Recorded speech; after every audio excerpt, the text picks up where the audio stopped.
தவிர் தோழி, அச்சம் தவிர் என் தோழி. பெண்ணாய் பிறந்து விட்டோமே என்று அச்சப்பட வேண்டாம். இந்த சமுதாயத்தில் எப்படி வாழப்போகிறோம் என்று அச்சப்பட வேண்டாம். அச்சம் என்பது மடமை, அஞ்சாமையே பெண்களின் உடைமை. அஞ்சாமையை உடலில் ஆடையாக உடுத்திடுவோம். எங்கும் அச்சம் இன்றி தைரியமாக நடைபோடுவோம். சிறந்த கல்வியை நமது ஆயுதம். சுய தொழில் கற்றுக்கொள்வோம். அச்சம் தவிர்ப்போம். அச்சம் தவிர். படிக்கும் இடத்திலும் வேலை செய்யும் இடத்திலும் அச்சம் தவிர். உன்னிடம் தவறான கண்ணோட்டத்தில் பார்ப்பவர்களை குற்றமென எண்ணி மிதித்திடு. அவர்கள் முகத்தில் காரி உமிழ்ந்துவிடு.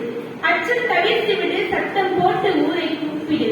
காமுகனின் கையில் விலங்கை மாற்றிடு. அச்சம் தவிர். போக்சோ சட்டம் நமக்காக உள்ளது என்பதை எண்ணி அச்சம் தவிர். எங்கும் எப்பொழுதும் 1908 என்ற தொலைபேசி எண் உள்ளது என்பதால் தைரியமாக அச்சம் தவிர். தனி மனித ஒழுக்கம் என்ற ஆயுதத்தை கையில் எடு. நம் நடைமுறை பாவனையில் அதை வெளிப்படுத்திடு. நாம் சரியாக இருக்கின்றோம் என்ற 100% எண்ணத்தில் அச்சம் தவிர். எதிலும் எங்கும் மனதைரியத்துடன் முதல் ஆளாய் நின்று அச்சம் தவிர். தைரியமான பெண்ணாய் உயர்ந்திடு. உலகம் நம்மை நிமிர்ந்து பார்க்கும் சிறந்த பெண் என்று கைத்தட்டும்.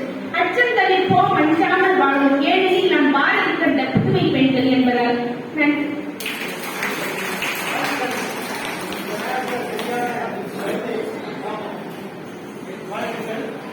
எல்லாரும் தலைமை ஆசிரியர் அவங்களுக்கு முன்ன உரையாற்றுறீங்க இல்லையா?